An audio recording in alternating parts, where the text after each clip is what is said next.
Ako si Totoy, nag-iisang anak ni Gina at ni Lito. Sobrang hirap ng buhay, yung tipong ang dami mong pangarap pero hindi mo maabot. Hanggang sa isang araw,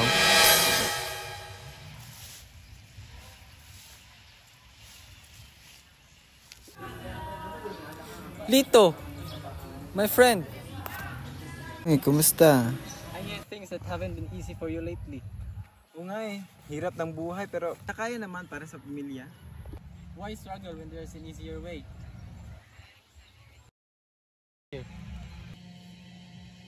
Plus parang sobra naman yata to.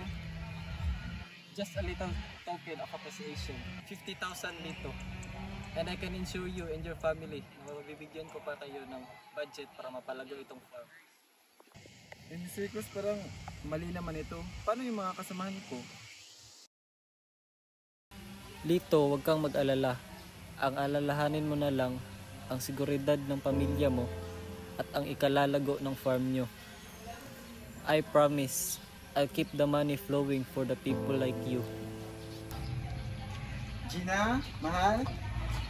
Uy, mahal! Saan ka galing? Dito ka na pala. Mahal, Bakit ang dami ng mga perang ito? Saan to galing? galing yung kay Mr. Cruz. Bilhin din yung buto natin at sa mga kasamahan natin mga magsasaka. Sigurado ka ba dito? Isipin na natin na para din sa atin yan. nakakalungkot na isipin dahil sa hirap ng buhay, ang mga maling gawain ay nagagawa natin dahil sa pera. Iniulat ng National Food Authority na bumabang bahagya ang presyo ng commercial rice sa mga pamilihan. Ito ang balita ni Ray Pelayo. Sa pag-iikot ng National Food Authority sa iba't ibang lugar sa bansa, napag-alaman itong bumaba ng nasa 2 piso ang kada kilo ng commercial rice. Sa Q-Mart sa Quezon City, nasa 36 pesos ang pinakamababang commercial rice. Bawat 2 piso gano'n. Subalit hindi pa rin ito matatapatan ang presyo ng well-milled rice ng NFA na nasa 32 pesos lamang ang kada kilo. Iniuugnay ito ng ahensya sa maayos na distribusyon ng NFA rice sa merkado at ang mababang bilihan ng palay sa mga magsasaka.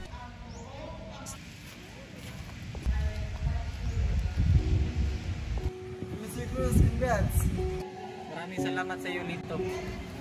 At saka, tungkol pala dun sa pinangako mong 50,000, pwede ba namin makuha yun? Kasi naghirap kasi kami, sobrang init, hindi makatubo yung mga pananim namin. Here. Salamat, Mr. Cruz. Tara na, Lito. Mr. Cruz, bakit 3,000 lang to? Di ba yung pangako mo is 50,000? Sana maintindihan mo, Lito, na hindi lang ikaw ang pinaglalaanan ko ng pansin. Marami rin akong binabudget.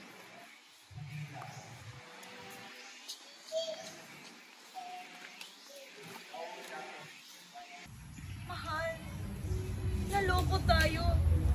Nasayang yung boto natin. Paano tayo ngayon? O nga nabiktima tayo sa isang taong kurap.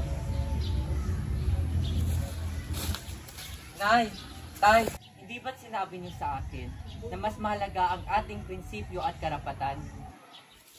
Anak, patawarin mo kami. Nagawa lang namin yun para sa'yo. Gusto ko makakain ka ng 3 beses sa isang araw at nakapag-aral na walang pinoproblema. Nay, hindi po sa lahat ng bagay ay pera ang solusyon. Dapat nating isipin kung sino ang ating pipiliin. Dapat yung taong merong malasakit talaga sa ating mga farmers. Anak, patawarin mo kami. Nagkamali kami. Anak, hindi na mauulit to. Nagtandang leksyon ito sa atin na kahit mahirap, piliin natin maging tama. Mahirap man ang buhay, mas mahirap ang mga pasakit na dulot ng maling desisyon. Pero sa bawat pagkakamali, may natutunan.